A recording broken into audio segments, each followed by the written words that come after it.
सुबह से शाम होने को आई थी, लेकिन अभी तक घर का माहौल बदलने का नाम तक नहीं ले रहा था। आखिर बदलता भी कैसे? आज घर में अच्छा खासा झगड़ा हो चुका था। हर बार घर की बहू बबीता गलती ना होने पर भी माफी मांग लेती थी, लेकिन इस बार तो उसने भी कसम खा ली थी कि वो अब नहीं झुकेगी। वो चुपचाप रसोई में रात के खाने की तैयारी कर रही थी कि तभी सास सरला जी रसोई में आई और हिम्मत कर उससे बोली, बहू अगर माफी मांग लोगी तो छोटी नहीं हो जाओगी। आखिर ननद उम्र में तुमसे छोटी है। अगर उसने कुछ कह भी दिया तो माफ कर दो। बात को क्यों बढ़ा रही हो? सरला जी बबीता को समझाते हुए बोली, लेकिन उनकी इस बात का बहू बबीता ने कोई जवाब नहीं दिया। वो तो चुपचाप अपने ही कामों में लगी हुई थी। ये देखकर वो थोड़ा बिगड़ गई। वैसे गलती तुम्हारी ही थी, क्या जरूरत थी उसे जवाब देने की? तुम तो उसका स्वभाव जानती हो ना। अगर उसने कुछ कह भी दिया था तो बड़ा मन रखकर सुन लेती। पर तुम आजकल की लड़कियों को रिश्ते संभालने आते ही कहा है। मुंह उठाया और फट से जवाब दे दिया, बस। अब की बार बबीता चुप नहीं रही। सब्जी साफ करते उसने चाकू एक तरफ रखा और उनकी तरफ पलटकर बोली, मम्मी जी वो ननद है तो इसका मतलब ये नहीं कुछ भी सुनाती रहेगी। जो मुंह में आएगा बोलती रहेगी और मैं उससे माफ़ी मांगती रहूंगी। इस बार मैं उससे माफ़ी बिल्कुल नहीं मांगूंगी। मैंने कुछ भी गलत नहीं किया। अरे बहू तू तो समझ बात को। वो तो छोटी है लेकिन तू तो बड़ी है, समझदार है। एक माफ़ी से अगर बात समझ जाती है तो बात को संभालना सीखो। माफ़ी मांगने से तुम छोटी नहीं हो जाओगी। सरला जी ने उसे समझाते हुए कहा। मम्मी जी अपना सामान अपने कमरे में रखकर वो भूल गई। उस पर मुझ पर इल्ज़ाम लगा रही है कि मैंने उसका सामान चुरा लिया।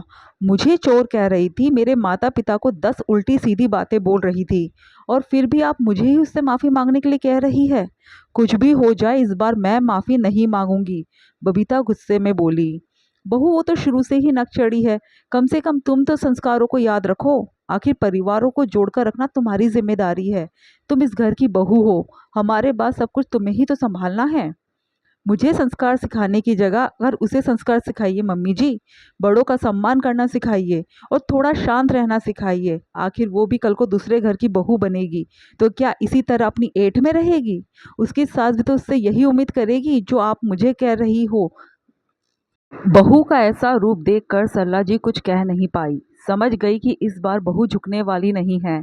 आखिर अपना सा मुंह लेकर वो बाहर चली आई। गलती तो सारी उनकी बेटी रोमा की थी। वैसे ही एक नंबर की अक्खड़ मिजाज है। अपने सामने तो किसी को कुछ समझती ही नहीं, और फिर ऊपर से गुस्सा ऐसा कि क्या बोल रही है कुछ भी होश नहीं रहता।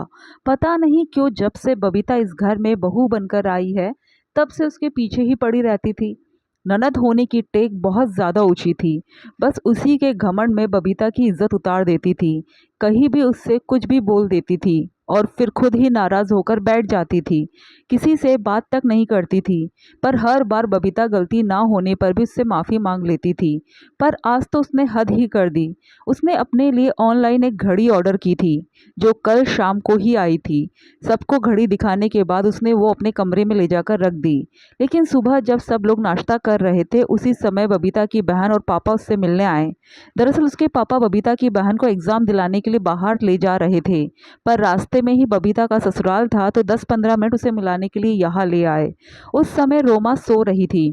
जब 10-15 मिनट रुककर वो लोग यहाँ से रवाना होने लगे तब रोमा अपने कमरे से निकलकर बाहर आई थी।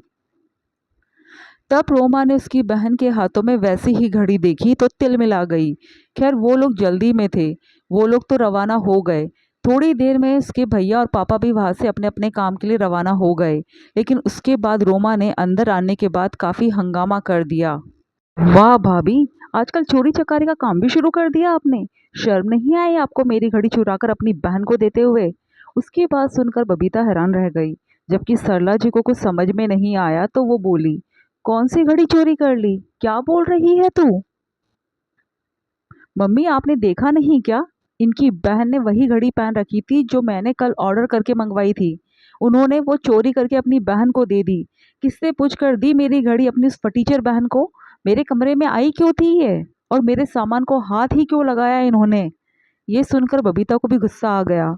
बस कीजिए रोमा जी, जो मुंह में आ रहा है वही बोले जा रही हो। जरूरी है क्या इस दुनिया में ऐसी एक ही घड़ी है?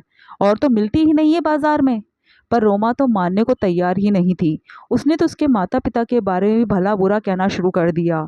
ये देखकर सल्ला जी ने कहा, रोमा, भगवान के लिए एक बार अपने कमरे में तो जाकर चेक कर, क्या पता घड़ी वही रखी हो। आखिर सल्ला जी की डांटने पर रोमा अपने कमरे में गई तो घड़ी उसके कमरे में ही रखी हुई थी। ये देखकर बबीता को और ज्यादा गुस्सा आ गया। उसने साफ साफ कह दिया कि आज के बाद उससे बात करने की जरूरत नहीं। पर ननद से तो ये भी नहीं हुआ कि अपनी गलती की माफी तो खुद आगे होकर मांग ले। शाम को जब उसके भैया और पापा घर पर आए तो उन्हें ये सब पता चला। तो उन्होंने रोमा को माफी मांगने के लिए कहा। पर रोमा माफी मांगने को तैयार ही नहीं थी। वो तो बस यही कह रही थी कि गलती से उससे गलतफहमी हो गई है। तब उसके पापा ने भी साफ साफ कह दिया, आज के बाद तुम्हें बहू से कुछ भी कहने का कोई हक नहीं है। पर ये याद रखना, मायका तो तुम्हारा भाई भाभी से ही है। हम कितने दिन रहेंगे? बाद में तुम्हें इन्हीं लोगों के पास आना है। अगर रिश्ते नहीं संभाल सकती तो हमारे जाने के बाद मायके की उम्मीद भी छोड़ देना। तब जाकर रोमा ने बबीता से माफ़ी मांगी थी। पर उसके बाद फिर दोनों के रिश्ते फिर कभी सामान्य नहीं रह पाए। दुनिया के सामने ही बबीता उससे बात करती थी, बाकी उसे रोमा से कभी कोई लेना देना नहीं था। आखिर बातों की टीस मन में ही रह गई थी।